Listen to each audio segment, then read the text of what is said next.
izy alohany tena nazo tao anatiny fanatanterahana izay fifandikana zay. Mety sarotra moa mihinao zany hoe tsy velona ny olona anankiray tsy mihinan-kanina mihitsy. Maolombelona natahotra mihitsy zay tena fafa mihitsy ahoana zany zavatra mihitsy tena ahoana ty tena mparitaka mihitsy ny atidohany aloha tamin'izay fa tena asany zany paster amin'ny maha-olombelona araka ny fanambarana teo tsy vita ny nofo.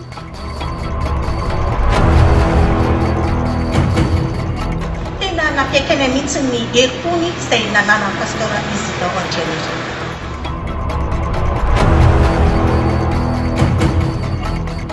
tena hatramin'izao zany mbola miaiky mihitsy zay hoe ahoana natonga anazy tsy miala mihitsy tao anatin'ilay izy fa dia tena nitohizana hatramin'ny farany izy. Efapolo andro inona no ambadika izany?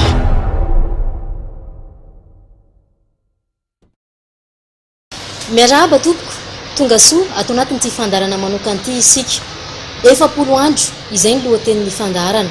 Mety manontany tena ianao hoe inona moa ilay efapolo andro? Mety manaitra anao ihany koa zany hoe efapolo andro. Mety mahaliana anao ihany koa ilay hoe efapolo andro. Inona ny zava-miafina fonosina izay hoe efapolo andro izay? Mifono inona izay hoe efapolo andro izay? Miaraka amintsika atao anatin'ny fandarana androany Pst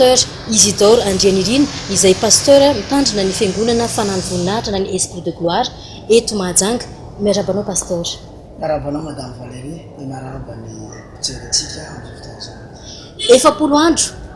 aty aminy no andrasantsika valiteny amin'ity androany ity mandritry ny minitra maromaro no anasana anao hiaraka aminay hatramin'ny farany. Mitodika aminao vetrana paster, midika inona aminao le hoe efapolo andro? Inona ny finosina izay tompoko? Misy zava-miafina tokoa ao ambadiky ny efapolo andro. Ao anatin'ny Baiboly no ahitantsika izay satria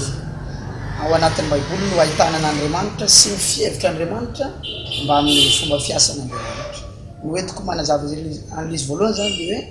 manavitra ain'olona maro saika ho faty na tokony ho faty ny hetsika ara-panahy efapolo andro. Hetsika ara-panahy ohatra alohany nanomboan'i Jesosy Kristy Tompo ny asa fanompoany teto ambonin'ny tany dia ny fadianina nandritry ny efapolo andro sy efapolo alina izy. Ary rehefa hialy eto ambonin'ny tany izy hiakatra ho any an-danitra dia nofaranany tamin'ny alalan'ny fampianarana nandritry ny efapolo andro indray ny fanompoany teto ambonin'ny tany. Eka mamonjy sy manavitra ain'olona maro tokony ho faty na saika ho faty ny hetsika ara-panahy nandritry ny efapolo andro. Le resaka taremarika an'olo resako antaniko paster, misy hevin-dehibe ve tian'Andriamanitra pitaina izay isa efapolo zay raha zay nambaranao zay? Ny résultany no afantarantsika hevin-dehibe avoakany fa ny antony natonga anazy nanao amin'ny efapolo tsy fantatry fa ny résultat avoakan'le efapolo mihitsy no zava-miafina. Nanomboka tamin'ny Fiangonana tantara dia nisy fandringanana saika ataon'Andriamanitra teto ambonin'ny tany ho an'ny olombelona rehetra teto ambonin'ny tany saika ringana fa so ihany fa nisy lehilahy anankiray atao hoe Noa. Raha tsy nisy an'io Noa io zany dia tsy nisy Pst Isidore, tsy nisy any koa madame Valérie. Ny antony dia zao saika ho aringana ny olombelona rehetra teto ambonin'ny tany fa olona ray ihany ny sisa marina dia Noa no anarana. Dia nasaina nanamboatra samby fiaro Noa io dia nosokafan'Andriamanitra amin'izay ny vavarano avy any an-danitra rehetra sy naveto ambonin'ny tany nandritry ny efapolo andro sy efapolo alina dia feno rano amin'izay ny tany ray manontolo dia niaingany samby fiaran'ny Noa dia Noa sisa velona dia avy amin'ny Noa amin'izay no nopoirany taranaka rehetra teto ambonin'ny tany mandrak'androany. Fa talohan'izay dia ringana daholo ny olombelona rehetra ankoatry ny Noa. Dia fary indray dia ny fadianina efapolo andro sy efapolo alina indray Mosesy sady tsy nihinan-kanina no tsy nisotro rano teo amin'ny tendrombohitra Sinay. Dia nisy fotoana saika ho faty ny olombelona rehetra tao aorianan'izay fa nisy vatolampy anankiray nokapohany dia namoaka rano nosotro ny olona manapotrisany maro. Tsy izy io vatolampy io fa tandidin'i Jesosy Kristy izay nikapohany inefapolo latsaka iray. Ary izay kapoky ny efapolo latsaka iray izay dia nasitrana olona maro saika ho faty, ao ny saika matina cancer, ao ny saika matina hémorroïde, ao ny saika matina cysticercose, saika matina aretina maro samihafa fa noho izay kapoka inefapolo latsaka iraina teo tamin'ny Jesosy zay dia afaka le olona zany hoe le isa efapolo mihitsy madame Valérie tena misy zava-miafina goavana eo anatrehan'Andriamanitra indray andro misy tanàna anankiray atao hoe Ninive grande ville izy io saika ho aringa an'Andriamanitra fa milaza ny mpaminany Jonata amin'izay fotoana zay afaka efapolo andro dia ho aringa ny Ninive fa mibebaka indray ny olona tamin'io tanàna io dia tsy ringana indray ny tanàna taorinan'izay madame Valérie. Izay no midika zany pasteur fa tena manandanjy ty isa efapolo ty efapolo andro lohaten'ny fandarantsika moa izany nampahafantarina rehefa betsaka ny nafantatra fa pasteur Isidore ANDRIANIRINA apatsevika any fa izy no mitandrina ny fiangonana mitarika ny fiangonana Fanahin'ny Voninahitra Esprit de Gloire eto Mahajanga moa izany fivadikana nandritry ny efapolo andro tsy maintsy natao ve zay fivadikana zay inona no natonga nareo na riska raha zay fanazavana nentin'ny pasteur teo zay mba isiny famonjena ave natonga zay le fivadikana efapolo andro zay zany hoe mampalahelo mahita ny asa fanompona eto ambonin'ny tany amin'izao fotoan'izao pasteur madame Valérie mialatsiny satria Jesosy notoriny olona fa tsy araka le zavatra hita ao anatin'ny baiboly ny zavatra mitranga rehefa resahany Jesosy raha mijerytsika Jesosy atao anatin'ny baiboly manangana malemy mampahiratra ny jamba manasitrana marary maro andro be manangana ny maty nefa rehefa torina ao am-piangonany Jesosy tsy mahita an'izany akorytsika nefa laza izy fa mbola eto ambonin'ny tany any miasa any an-danitra izy nipetraka amin'izao fotoan'izao fa izy dia mbola miasa eto ambonin'ny tany dia rehefa nanontany an Jesosy satria ny mpanompon'Andriamanitra tsirairay avy samy manana ny fomba firesany amin'Andriamanitra sy amaliana Andriamanitra azy rehefa nanontany an Jesosy hoe ahoana no atao aminjena fanan'olona maro sy hanovana ny fiainan'ny olona amin'ny alalanao Jesosy Kristy Tompo dia nomeny azy valan'izay midira any anatin'ny fivadikanana efapolo andro tsy sahako no manao an'izay amin'ny hery maha-olombelona fa milaza mazava tsara tamiko Jesosy Kristy tamin'ny alalan'ny fomba zay firesahany amiko manokana araka nambarako teo ny mpanompon'Andriamanitra tsirairay avy dia manana ny fomba iainony ny feon'Andriamanitra ary za dia manana an'izay fomba iainoko ny feony dia nahazo taridalana mazava hoe midira ao anatin'izay izy hoe rehefa no mitarika dia vitako izay dia rehefa nanao an'izay dia nahazo taridalana hitondrana ny fiangonan'Andriamanitra sy anaovana ny asa fanompona ary dia nahita nivoaka ny mazava tsara zay tao ambadika izay vavaka efapolo andro sy efapolo alina zay to ovina moa nanatanterana le fivadikanana zay ary toerana taizany teto Mahajanga ihany tamin'ny 10 août hatramin'ny 19 septembre mety Mahajanga ihany le izy fa tany ambanimbany voatra tany tamin'ny toerana somary mitokana satria tsy vitsy zany raha miara-miaina amin'ny fiarahamonina fa tsy maintsy misitaka lavitra i Mosesy zao rehefa nanao an'izay vavaka izay dia tany amin'ny tendrombohitra reby izy nanao an'izay Jesosy rehefa nanao an'izay dia tany an-tany foana zany hoe amin'ny tany tsy afahana mifanerasera amin'ny olona rehefa nanao an'izany teo ny tenanay dia somary mikisaka kely tany ambanivohitra fa teto Mahajanga ihany nanaovana azy to mbola tsy dia rentsika loatra angambany tsy haiko zay tany ivelona fa raha teto Madagasikara zany hoe fivadikana efapolo andro zany hoe sady tsy ny sakafo ny tsy sotrano ve pasteur tsy azo atao amin'izao andro iainantsika zao zany hoe mifadianina efapolo andro zany ka tsy misotro rano misy olombelona atao anatin'ny baiboly Mosesy no anarany nanao efapolo andro sy efapolo alina fa tsy nataon'ny baiboly hoe exemple ho arahantsika le izy fa i Jesosy kosa araka ny voasoratra mialatsiny kely fa amaky ten'Andriamanitra vetivety fotsiny eto amin'ny Matthieu toko voalohany andiny voalohany ka hatramin'ny faharoa amin'ny anaran'i Jesosy ary Jesosy dia nentin'ny fananan-kany anefika mbala indevolo fanahy ary ny fahadianina efapolo andro sy efapolo alina izy no ny afaka zany dia nona izy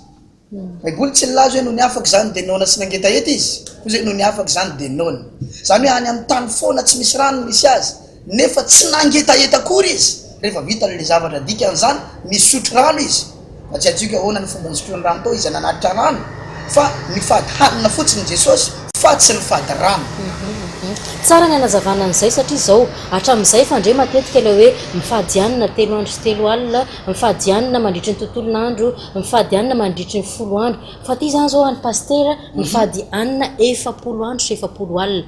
mazana zany pasteur amin'ny maha-olombelona araka ny fanambarana tao hoe tsy vita ny nofo na nahoana ny iainana zay hoe efapolo andro efapolo alina tsy misakafo fa mivavaka foana tsy mora le izy satria zavatra mosa tena hoe vavaka foana tokotra moa natao zany zavatra hafa natao ankoatran'izay mivavaka dia mamaky baiboly tsisy zavatra atao akoatr'izay satria zany famonjena fananana zany madame Valérie tsy zavatra moramora zany misy zavatra sarobidy be dia be eto ambonin'ny tany raha ny sarobidy indrindra amina tomobile aloha fitreretako azy dia reny limousine somary amin'ny kalitao ambony reny nefa raha ny valeur farany ambony indrindra amin'ny zavatra vidiny eto ambonin'ny tany tsy afaka hita amin'ny vidin'ny fanany olona anankiray fa tsy misy vola eto ambonin'ny tany mahavoavidy fanany olona anankiray ka dia asa sarotra indrindra zany hoe famonjena fanahy zany no mahatonga an Jesosy mitaky ny mpanompon'Andriamanitra hiditra ao anatin'izay lalany 70 andro sy 70 alina izay satria izy dia nilaza hoe izay mino miasa nataoko no ataony koa ary anao asa lehibe noho izany azy izy zany hoe zay te anao ny asa nataony Jesosy dia mila miditra ao anatin'izay lalana nandehanany Jesosy Kristy Tompo izay ka tsy mora zany lalana zany satria ny mofo zany raha vao tsy mihinan-kanina koa tsy nitapany maraina dia mazava ho azy fa laona zava-misy anefa tao anatin'izay madame Valérie tsy matsiary laona na indray andro azy satria Andriamanitra mihitsy nan'ny hery malemy reraka fa tsy matsiary laona satria eo ny fanatrian'Andriamanitra tena marina zany le hoe tsy ny mofo ihany mahavelona fa ny tenin'Andriamanitra voilà zanao tompoko tsy ny mofo ihany mivelomany mety sarotra aminao nino an'izany hoe tsy velona ny olona anankiray tsy mihinan-kanina mihitsy raha ohatra ka resaka tsy fisikanina dia possible maty le olona fa raha ohatra kosa hoe nony amin'Andriamanitra noho ny taridalan'Andriamanitra no hidiranao amin'izay lalan'izay Andriamanitra manome hery mariko anefa fa tsy zay rehetra teanao an'izay dia mavita an'izay fa zay rehetra nasain'Andriamanitra anao an'izay no mahavita an'izay misy ohatra anankiray omeko misy fotoana Jesosy teo ambonin'ny rano nambendeha eo ambonin'ny rano dia hitan'ny mpianatra dia ozany mpianatra ny tompo nany apôstôly hoe matotoy io dia ozy Jesosy hoe tsy matotoy io fa za ihany raha ianao io izy petera raha ianao io dia asevy mankeo aminao io Jesosy hoe manatony i petera rery no nitenena Jesosy teo manatony fa raha izy 12 lany ara nandeha teo dia niara letika teo satria tsy izy 12 lany tenena Jesosy hoe manatona fa i petera rery dikan'izany zay olona nasaina nanantona ihany mba afaka tsy letika rehefa manantona ka zay olona rehetra teanao an'izay 70 andro zay no mahavita an'izay fa zay olona nasain'Andriamanitra anao an'izay vavaka izay satria misy mission ao ambadika izay vavaka 70 andro izay otoizatsika rehefa avy eo hoe inona moa ny vokatra le fivadikanana zay ho antanitsika amin'ny pastera rehefa avy eo fa ono pastera ianao zany nandritry ny hoe fitokana tena fitondrana-bavaka fifadikanana ianao rery mijanona tany amin'izany toerana manginy zany sa hoe misy afaka nanaraka sy nanatry maso anao ihany amin'ny ankapobeny tsy azo atao zany hoe manao vavaka lava dia lava mifadianana zany no tsy misy namana fa i Mosesy rehefa atao tendrombohitra Sinay dia misy lehilahy anankiray naraka taminy mikarakara sy manampo azy Joshua no anarana dia ny an Jesosy moa ifavatatsika fa ny anjelin'Andriamanitra mihitsy no miaraka amin'ny Jesosy Kristy ka misy olona ihany zany mikarakara satria misy fotoana tsy mahavita mitsangana tsony misy fotoana arenina ampandrona mihitsy dia tsy vita zany da tsy misy olona zany manampy mikarakara ka misy olona ihany zany eny azy atao anatin'ny 70 andro tsika ty fandaharana manokana fanadihadiana ihany koa ndeha hoe nitsika avy hatrany aloha ny ambaran'ireo nanatry maso sy ireo mikarakara ihany koa ny pastera nandritra izay fotoana ny 70 andro ny fadikanina izay 70 andro inona no ambadika izany amiko manokana ny fahitako ny fiasan'ny herin'Andriamanitra atao anatin'ny fotoana ny fadiny pasteur Isidore ANDRIANIRINA satria nanatry maso mihitsy zany ary hitako fa tsy vita amin'ny hery amin'ny maha-olombelona ary tena tsy vita mihitsy raha jerevana amin'ny tenany manokana fa misy hery na hoe fanahy surnaturel zay niaraka taminy nafahany na vitany zany satria hita hoe reraka le nofo raha maha-olombelona fa nahita maso zany ary tsapako hoe nono zay fisiny ny fanamasina zay niaraka tamin'izay tsapako na za manokana raha nahita hoe tena hafa mihitsy miaraka amin'Andriamanitra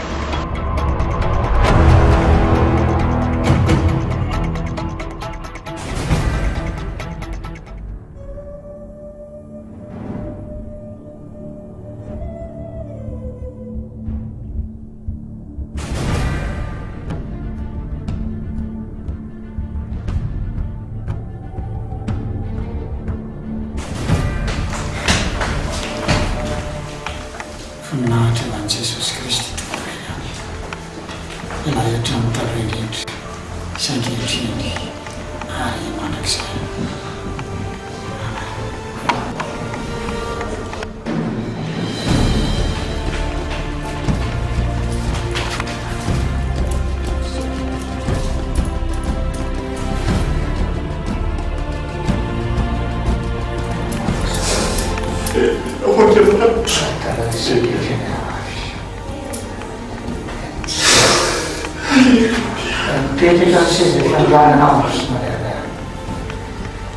Tena napiakany mihitsy ny derikony izay nanana Pst Isidore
Efapolo andro.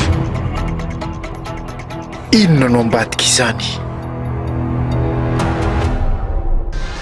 Izay nambaran'ireo nanatry maso raha ny fitantarana raha antsika ny eno sy nanaraka teo dia tsy mora ny nenana izany hoe fifadikanana efapolo andro sy efapolo alina izany. Pst Isidore ANDRIANIRINA vita soamatsara izy iny tamin'ny 7 ny volana septambra teo. Amin'ny manofo aloha inona ny tena hoe naporotra anao izay mihitsy akamba malaza azy rehefa vita soamatsara dia fifadikanana. Makeny sakafo ve sa inona ny tena to? Ny naporotra aloha araky le anisany te dia veriko le vampolano. Tsy azo ataony tonga dia mihinana vatikanina satria mahafaty zany. Izay saika nataony devote amin'i Jesosy hoe raha zanak'Andriamanitra marina ianao izy dia teneno vato ho tonga mofo dia hohaninao satria ny vavony tsy nenan-kanina efapolo andro zany tonga dia miverina vavony-jazakely. Ka raha nihinana mofo zany Jesosy tamin'iny dia vitany aminy maty izy satria tsy zakana vavony. Raha ohatra zazakely voateraka omenao mofo tsy zakany zany satria ny vavony miverina vavony zazakely. Ka tsy afaka nihinan-kanina mihitsy fa mbola voankazo mixena no hosotroina zany ranon-javatra mandritry ny telo andro eo mbola ranon-javatra zany hosotroina fa aorianan'izay zay vao manomboka mihinana ranona soso ranona koa ohatrohatr'izay zany fa efa herinandro any zay vao afaka mihinana vatikanina. Fa nazanona zany natsapa pastera fa tao anatin'ny fahasalamana tamin'izany ary amin'izao koa salama tsara. Tena mitondra fahasalamana zany le izy restauration totale changement radical. Mialatsiny amin'izay teny baiko zany zany hoe miova mihitsy zany ny racine anao ohatra ny zava-maniry io natao greffage ohatra hoe mandarine natao tamina orange nahazo tsiro tamina orange zany hoe tsy vitan'olombelona zany zavatra zany fa herin'Andriamanitra nanao azy dia zany hoe namaka eo amin'ilay tena fodotra mihitsy zany Jesosy ny fodotra dia tafafindra eo amin'ny Jesosy mihitsy zany ianao ao ambadik'izay dia ny fahasalaman'i Jesosy no miampita aty aminao salama tsara matsapa mihitsy zany hoe tena salama ao ambadik'izay vavaka fivadikana zay. Fa tsy azo andramana fahatany izy araky nambaran'ny paster teo fa rehefa misy iraka arakin'izay hoe safidy zay vao miroso amin'izay rehetra zay. Tsara ihany namantarana an'izay satria mety hoe anandrakandranany ny teanao ohatra zany fa resaka ara-panatsika izao inona kosa no entin'izay amin'ny ara-panahy paster. Efa natsidika eo ihany tany am-boalohany hoe misy an'izao misy famonjena fanahy sy ny karazany fanasana betabe fa ianao zany izao raha mandray an'i Jesosy tsika ny fadiany efapolo andro sy efapolo alina melonina ny mbony asa ianao zany zao matsiary fa manana fahefana mitovy amin'ny Jesosy tamin'izany sa ambonimbony kokoa noho izay. Io fahefana io voalohany indrindra na tsy mifadianina aza dia omeny Jesosy fahefana zay rehetra mino amin'ny Jesosy ozy hoe zao ny famantarana manaraka izay mino amoaka démonia amin'ny anaraka izy zany hoe raha vao mihinan Jesosy fotsiny ny olona anankiray dia manana fahefana mamoaka démonia saingy hafa kosa ny fahefana azo ny olona izay nitady an'Andriamanitra tao anatin'ny vavaka sy fifadikanana. Nisy olona nanana andro be tamin'ny tao anaty baiboly aretina epilepsie dia tsy afaka mihitsy le olona na dia nivavahany mpanompin'Andriamanitra ny apôstôly azy dia ho Jesosy hoe iny karazana iny tsy afaka raha tsy amin'ny alalan'ny vavaka sy ny fifadikanana. Zany hoe misy karazana aretina tsy mety sitrana raha tsy amin'ny alalan'ilay fahefana azo ao ambadiky ny vavaka fifadikanana izany. Misy karazana olona tsy mety mivaha raha tsy amin'ny alalan'ilay fahefana azo ao ambadiky ny vavaka miaraka amin'ny fifadikanana izany. Ka raha ozy ianao hoe mety nahazo fahefana ve ianao dia mahatsapa mihitsy hoe misy hery ara-pana ambolavitra noho ny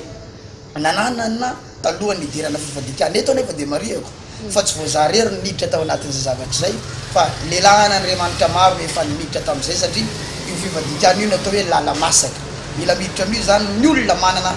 mission goavana avy amin'Andriamanitra. Mpanompin'Andriamanitra maro avy any ampitan-dranomasina no miditra amin'izay ary misy ihany koa vitsivitsy teto Madagasikara efa nanandrana niditra tamin'izay làla zay. Ho an'ny fiangonana zay tarihinao inona ny hoe omanina ahafana mampahery ny mpino ihany koa eny fa na zay hoe zao manaraka an'ity fandarana 7 andro ity resy lahatra amin'izay hoe tena mpanompon'Andriamanitra marina ka ty Pst Isidore ANDRIANIRINA ty voahositra Andriamanitra ny teny miampita tompoko sy mety hoe fandaram-potoana eo anivon'ny fiangonana. Eny tompoko zava-misy aloha zany voalohany aloha anisan'ny antony anankiray tena narisika niditra tao anatin'izy ihany koa tsy afa-po amin'ny vokatra hita. Ohatra misy olona marary roa volana telo volana voasitrana tsy zay no hitako anatin'ny baiboly fa mivavaka Jesosy le résultat eo eo. Mila mahita an'izany ny tenanay izay ny tao am-ponay ka natonga anay niditra tamin'izay lalana izay tokony idirana izay. Tao ambadiky zay nisy hetsika natao tamin'ny 27 septembre lasa teo mitondra ny hevitra hoe fitombem-pahagagana. Zava-nisy tao ambadiky zay misy olona mipipilio itsika eto Mahajanga tsara zay fomba fiteny zay mipipilio fa teony eo tonga dia sitrana tao anatin'ny vavaka tao rena fifadikanana ny fitombavaka io dia nandeha tany amin'ny toilette izy tonga dia madio mipipiany zany avy any. Misy olona manana kiste tany anatiny any dia tonga dia manjavany zany kiste zany ary misy olona anankiray misy cancer tany amin'ny tranonjanany tao anatin'ny vavaka tonga dia mivoaka any amin'ny faritra mamenatra any ny aretina dia matsapa ao amin'ny tenany fa sitrana. Dia zay zany no mahatonga anay manomana hetsika goavana amin'ny faraparan'ny taona mitondra ny lohevitra hoe fiainana miova alohan'ny tombo avao. Be dia be ny olona rehefa hiditra tombo avao dia akanjo vaovao sy kiraro vaovao no mamaika azy fa ny fiainana miova tsy eritreretina. Be dia be ny teo ny olona mieritreritra fa le taona tsy nanovan'ny fiainany ty 2014 ty ohatra tsy nety tamiko 2015 io angamba mety hanovan'ny fiainako tsy mahay manova olona ny taona fa Jesosy ihany sy ny fanapahan-kevitra ao no afaka manova ka manana lohevitra lehibe zany. Ny fiangonana Fanahin'ny Voninahitra eto Mahajanga iantso ny olona rehetra ny mponina eto amin'ny tanàna lehibe ity amin'izay lohevitra hoe fiainana miova alohan'ny faran'ny taona. Zay matoko fa izy fahagagana goavana ho ataon'Andriamanitra ny malemy atsangana ny jamba ampahiratina ny marenina andreny sofiny ary fahagagana maro ny tranga ao ambadiky zay. Misy vehivavy anankiray zao tsy mety miteraka ny herintaona sy tapany fa taorinan'izay vavaka natao tamin'izay taorinan'ny fifadikanana dia efa mitondra voky izy amin'izao fotoana izao. Ka miantso ny olona zay andray ny fahasoavana tokony raisina avy amin'Andriamanitra fa goavana ny résultat ao ambadiky ny vavaka fifadikanana. Araka ny resako hoe rehefa ny fadianina 7 andro sy 7 alina mosesy dia zao ny zavatra mitranga. Olona manapitrisany nangetaheta saika hisotro rano fa tsy misy rano vato lampo ny kapohany afaka hetaheta ny olona amanapitrisany maro. Tahaka zany ihany koa Jesosy olona maro saika ao fatiny ao tamin'ny Jesosy saika ao fatiny aretiny fa tao ambadiky ny vavaka 7 andro sy 7 alina dia velona zany olon'izany ary salama ny fiainana. Ka zay mino fa rehefa ny vavaka zay mivavaka ho an'ity Mahajanga ity ny vavaka ho an'ity firenenantsika ity ihany koa ny vavaka ho an'ny tanàna rehetrarehetra ka zay olona vonina anantona amin'izay hetsika zay dia andray ny anjara fahagagana andray ny anjara fahasoavany ny anarany tsy fantatra mialoha efa ny vavaka zay nisany tokantrano ka amin'ny fotoana tonga izy dia andray ny valim-bavaka fotsiny amin'izay fotoana zay. Inona moa le amarana zay hoe amen satria fiteny eny ary ny 20 sy 20 décembre izao no ifampitaonana araka izany ao maison de la culture ny amin'le hoe fiainana miova alohan'ny tombo avao. Pasteur tsara ihany angamba ny melony tena isarahantsika satria fantatra tao anatin'izay minitra maromaro zay le hoe 7 andro ny teny ndray-mbava apitanao any vahoaka ny Mahajanga. Misy mpanompon'Andriamanitra maro eto Mahajanga, misy lehilahin'Andriamanitra tao anatin'ny baiboly nisy tanàna nisy ozony Jeriko no anarany.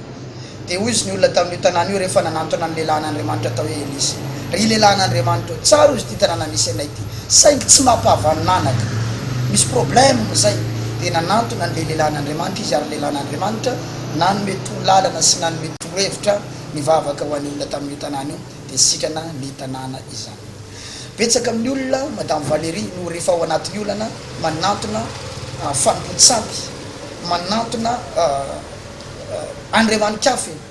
nefa misy lehilahin'Andriamanitra sy vehivavy ampiasain'Andriamanitra maro eto Mahajanga. Zay tsy milaza hoe manatona ny tenanay, fa zay rehefa matsampy eno misy lehilahin'Andriamanitra izay mavita asa mivaingana satria ny atao hoe lehilahin'Andriamanitra dia mpanompon'Andriamanitra anankiray mavita zavatra mivaingana eo imasony olona. Zany ny atao hoe lehilahin'Andriamanitra tahaka ny Elia zao mavita mandatsaka afo avy any an-danitra eo imasony olona. Ry Mosesy mampisaraka ny ranomasina mena eo masony olona. Ka ny atao hoe lehilahin'Andriamanitra dia olona anaporofona Andriamanitra ny asa mahagaga ataony eo imasony olona eo no eo. Zany ny atao hoe lehilahin'Andriamanitra. Maro izy eto Mahajanga eto manatona mpanompon'Andriamanitra, manatona lehilahin'Andriamanitra amin'ny olana miseho eo amin'ny fiainanao fozan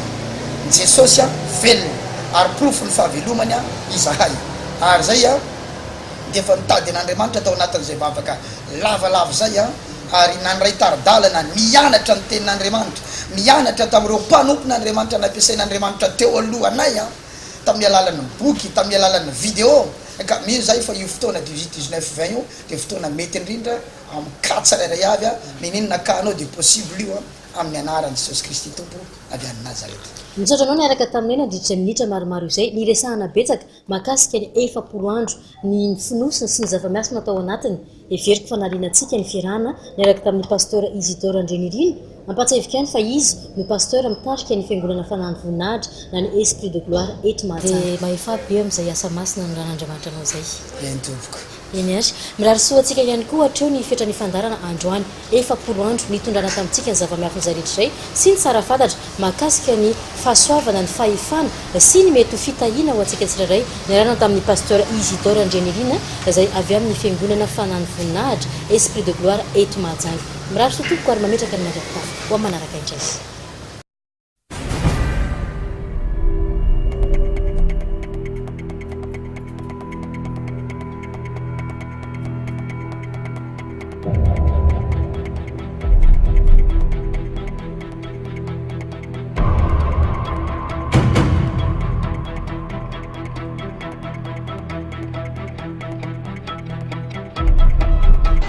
Izy alohany tena nazy tao anatiny fanatanterahana izay fifadikana zay. Mety sarotra moa mino an'izany hoe tsy velona ny olona anankiray tsy mihinan-kanina mihitsy. Maha-olombelona natahotra mihitsy zay tena hafahafa mihitsy ahoana zany zavatra mihitsy tena ahoana ty tena mparitaka mihitsy ny atidohany aloha tamin'izay fa tena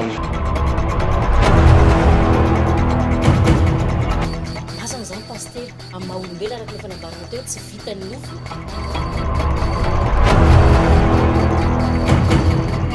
Tena nafiakany mihitsy ny herim-pony izay nanana pasteur Isidore ANDRIANIRINA.